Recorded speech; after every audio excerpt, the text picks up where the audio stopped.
Everything you need owns you. The job you can't quit because you need the salary. The relationship you can't leave because you need the comfort. The deal you can't walk away from because you need it to work. Every single thing you need is a chain around your neck. You dressed it up as ambition, as responsibility, as having something to lose. It's a chain, and chains don't care what you call them. And the person on the other side of the table, the employer, the investor, the buyer, the woman, they read it immediately. Not because they're smart, because humans are wired to sense desperation the same way they sense danger. Desperation and danger feel the same to the brain. So when you need the deal, you repel it. When you need the approval, you lose it. When you need someone to stay, they leave. Not because the world is cruel, because need is a signal that you have nothing to offer except the need itself. And nobody wants that. Now flip it. The man who genuinely doesn't need the deal negotiates better. The man who doesn't need her approval becomes more attractive to her. The man who doesn't need the job gets offered the job on better terms. This isn't coincidence. This is the same mechanism running in reverse. When you want less,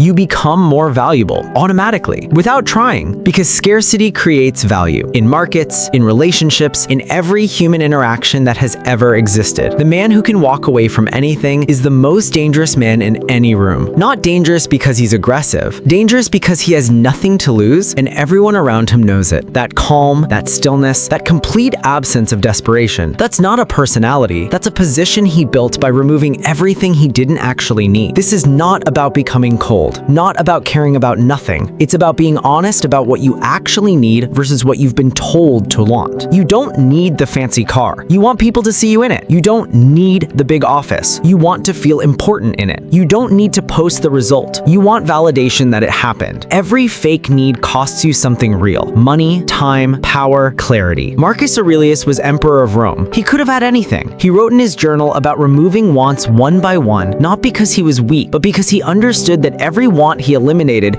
made him harder to control. And a man who cannot be controlled cannot be stopped. Start with one thing this week. One thing you've been chasing that you don't actually need. Remove it, not forever, just long enough to see how much of your energy it was consuming. You'll be surprised what's left when you stop feeding what doesn't matter. The world will tell you to want more. More money, more status, more followers, more proof that you matter. And every single thing you chase on that list makes you easier to manipulate. The man who wants less is the hardest man to sell to threaten, to control. He's also the hardest man to ignore, because there's something about a person who genuinely doesn't need anything from you that makes you want to give them everything. Want less, get more. That's not a paradox. That's how it actually works.